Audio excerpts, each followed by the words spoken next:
ज्ञान the treasure में आपका स्वागत है। और हम आपको बताएंगे। एकादशी व्रत का नाम आपने सुना होगा। एकादशी व्रत महीने में 2 दफा आता है।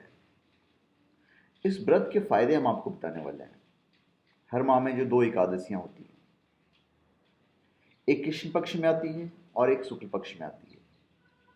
इसकी जानकारी आप पंचांग से प्राप्त कर सकते हैं, या जब मंदिर आप जाएंगे तो वहाँ पे बोर्ड पे आजकल लोग लगा के रखते हैं।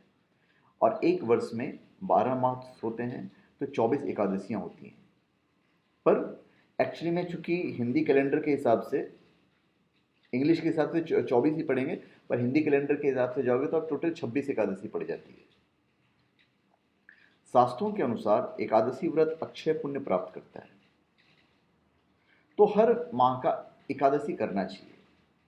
और हर एक एकादशी का अलग अलग नाम बताया गया है, और सभी एकादशियों पर भगवान विष्णु के अलग अलग स्वरूपों का पूजन अर्चन किया जाता है। एकादशी व्रत से भगवान विष्णु के साथ साथ हमारी माता लक्ष्मी भी प्रसन्न होती है। तो सबसे पहली बात तो है कि एकादशी कैसे करनी चाहिए। शास्त्रों के अनुसार हर एक एकादशी की अलग विधि बताई गई है, पर हम आपको एक सामान्य विधि बताने जा रहे हैं जो सभी एकादशी पर अपनाई जा सकती है। एकादशी पर सुबह ब्रह्म मुहूर्त में उठकर सबसे पहले व्रत का संकल्प करना चाहिए। इसके बाद नित्य कर्मों से शुद्ध होकर जल से स्नान करें। स्नान के बाद धूप दीप नैवेद्य पुष्पहार या दीजिए से भगवान विष्णु की पूजन करें। एकादशी की रात में दीपदान करें और भजन कीर्तन आदि करना चाहिए। एकादशी पर भगवान की पूजा करते समय जाने अनजाने में किए गए पापों के लिए भगवान से क्षमा मांग लेनी चाहिए। अगले दिन द्वादशी तिथि के दिन सुबह पुनः भगवान की पूजा करें। ब्राह्मण या किसी ज़रूरतमंद व्यक्ति को भोजन करें या फिर दान दीजिए। इसके बाद स्वयं भोजन करें। शास्त्रों में बताया गया है कि एकादशी व्रत का फल हजारों यज्ञों से भी अधिक है। तो जो लोग एकादशी की रात में भोजन करते हैं, उन्हें इस व्रत का आधा पुण्य प्राप्त हो जाता है।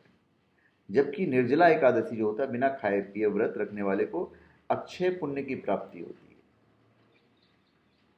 अब वैज्ञानिक कारण पे आते हैं, तो इसमें पाचन तंत्र को बड़ा आराम मिलता है।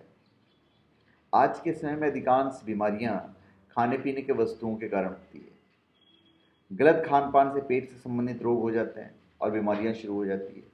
अतः खान पान पर विशेष ध्यान देना आवश्यक होता है। यदि हमारा पाचन तंत्र व्यवस्थित और स्वस्थ रहेगा तो काफ़ी हद तक हम बीमारियों के रोग को रोक लगा सकते हैं। पाचन तंत्र को स्वस्थ रखने के लिए ज़रूरी है कि हम एक महीने में कम से कम 2 दिन बिना खाए पिए रहें, ताकि इन दोनों दिन में हमारे पाचन तंत्र को आराम मिले। अभी इस बात का ध्यान रखते हुए प्राचीन काल से एकादशी व्रत रखने की परंपरा है, ताकि लोग व्रत उपवास रख के फिट रहें। दूसरा ये कि मोटापा आपका कम हो जाएगा। एकादशी व्रत का एक लाभ यह है कि इससे मोटापा कम हो सकता है।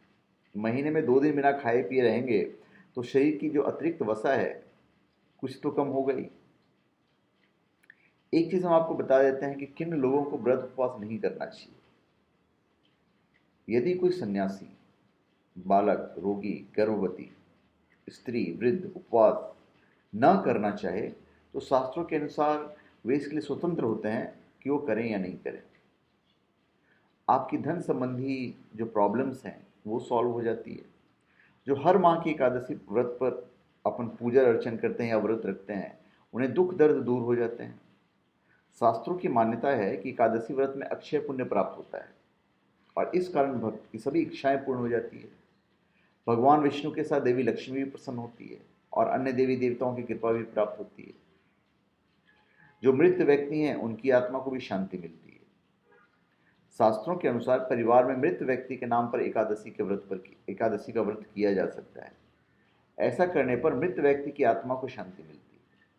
मान्यता है कि मृत व्यक्ति के नाम से एकादशी व्रत करने से उसकी आत्मा वैकुंठ धाम प्राप्त करती है, और उन्होंने जितने पाप किए हैं उसका क्षय होगा।